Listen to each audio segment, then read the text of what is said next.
Happy Wednesday. Today I'm going to answer a question from a viewer named Rachel. She's also a SPAN member, and Rachel wants to know, could a narcissist lie about a smear campaign? So let's get started. My name is Angie Atkinson, and on this channel I offer free daily video coaching to help you discover, understand, and overcome narcissistic abuse and toxic relationships. If that sounds good to you, hit that subscribe button and let's get going. Today I'm using my Queen Bee coffee cup that I got from my sister and or a viewer. I have two. Morning, Angie. I've got my tea. I'm just wanting to ask you a question for today. Can the narcissist make up a smear campaign? Would he tell me before we broke up weeks ago? I've been no contact with him, except he emailed me back today saying he would, just very shortly, he would send it back, my stuff. That's it. Very short. I'm just curious, would the narcissist really lie about a smear campaign, or would he just tell one person and make it seem like it was a smear campaign? Before a smear campaign came up, right before it, he had said, my family knows how you are, my family knows how you acted. So, but yesterday clearly wasn't, that's a different story. So, from what I was told, I don't know who to believe, and, did the narcissist lie? Could he have made up this smear campaign, or just told his mom, and she's wanted to believe his story? And I'm just confused. And by the way, this is my cat. I love her. But, I'm confused, Angie. Because I got information yesterday from, not from anyone on his side of the family, but from the girl that's dating somebody in the family, that there was not much said about me, and she doesn't know why his mom blocked me from everything, but obviously something went wrong there, unless he took her phone and just deleted everything from me. I'm confused. Okay, Rachel, so the first thing I want to say is your cat is adorable. Secondly, let's talk about the smear campaign thing, all right?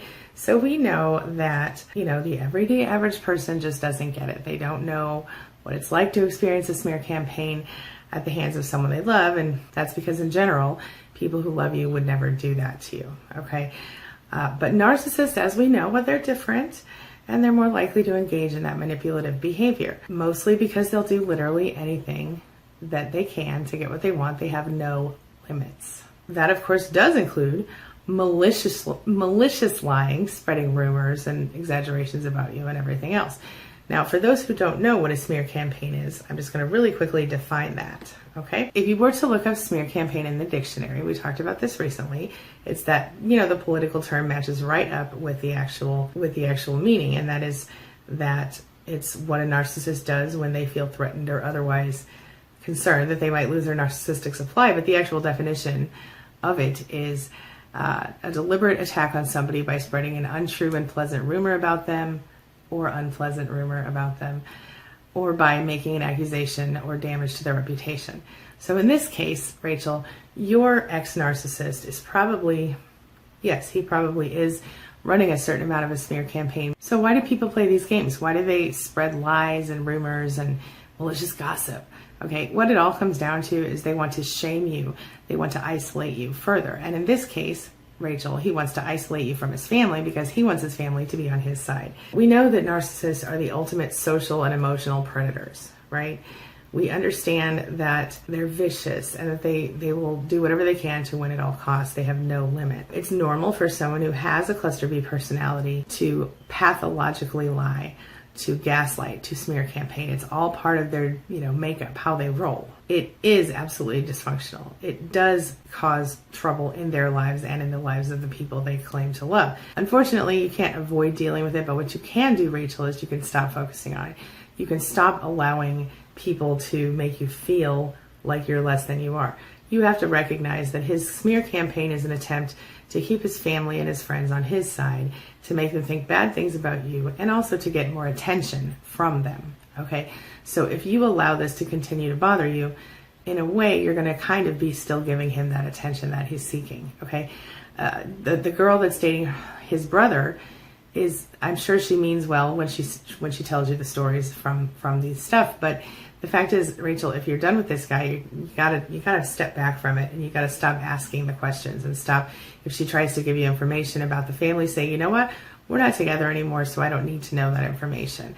You need to be able to move forward, Rachel, and you can't do that if you're continuing to find out about what he's doing over there. He continues to control you if he continues to stay in your head for too long.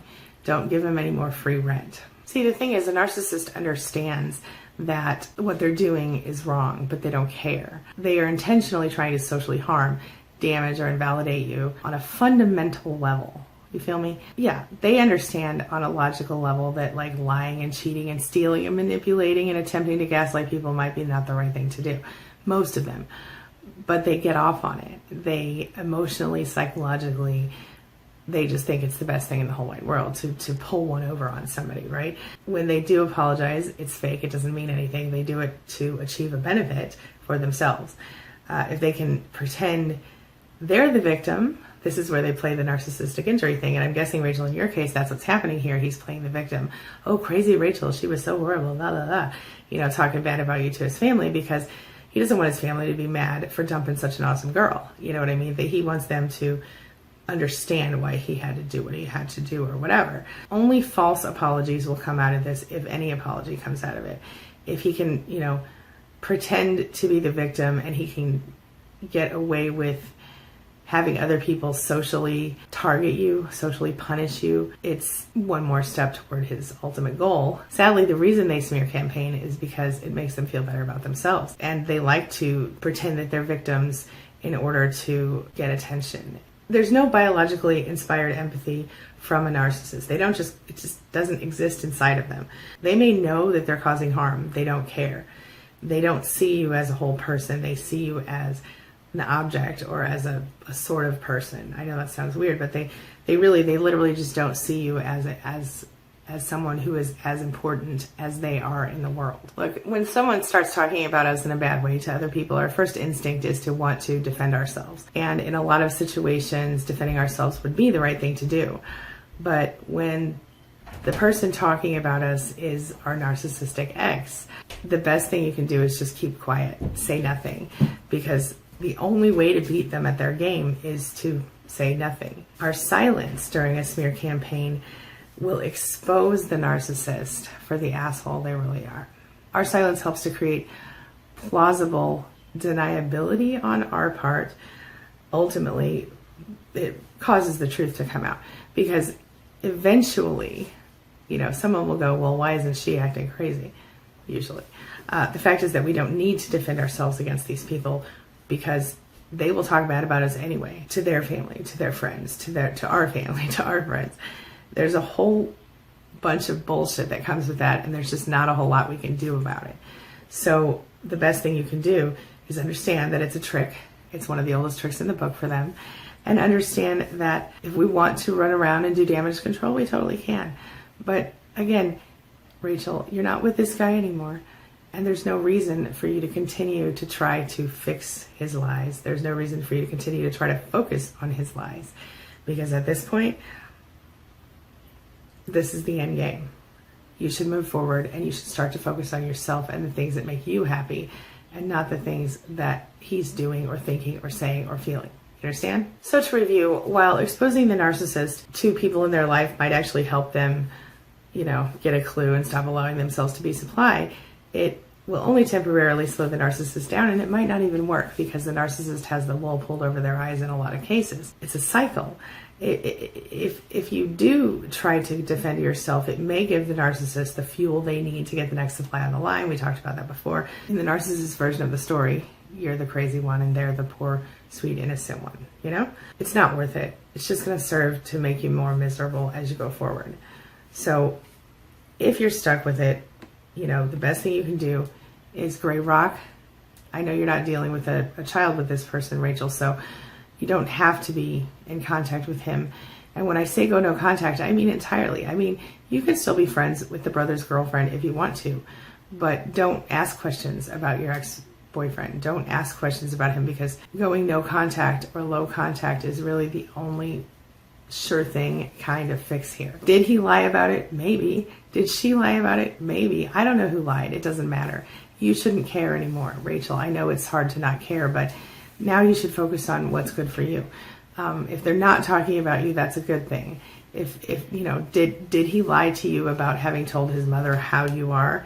Now, he probably talked about you to his mother, but maybe his mother's not a narcissist, and maybe she doesn't want to carry on with the rumors. We can't know. That's all speculation. The best thing you can do, Rachel, is focus on yourself and fixing yourself right now. That's all there is. I hope that's helpful. Have a wonderful day. I will be back later today for another video, and I hope you guys all had a wonderful day yesterday. Thanks so much for being a part of my day and a part of my life. And hey, thanks for letting me be a part of yours. It really does mean a lot to me. See you soon. It's my mission to teach others what I know to be true. You really can create the life you want. Take care of your body, take care of your soul, nurture the real you, and introduce him or her to the world. Be comfortable in your own skin and in your place in this world. Take your spot, take it now, and the universe will take its cue from you. You feel me? If so, subscribe to my channel. Let's get it done together.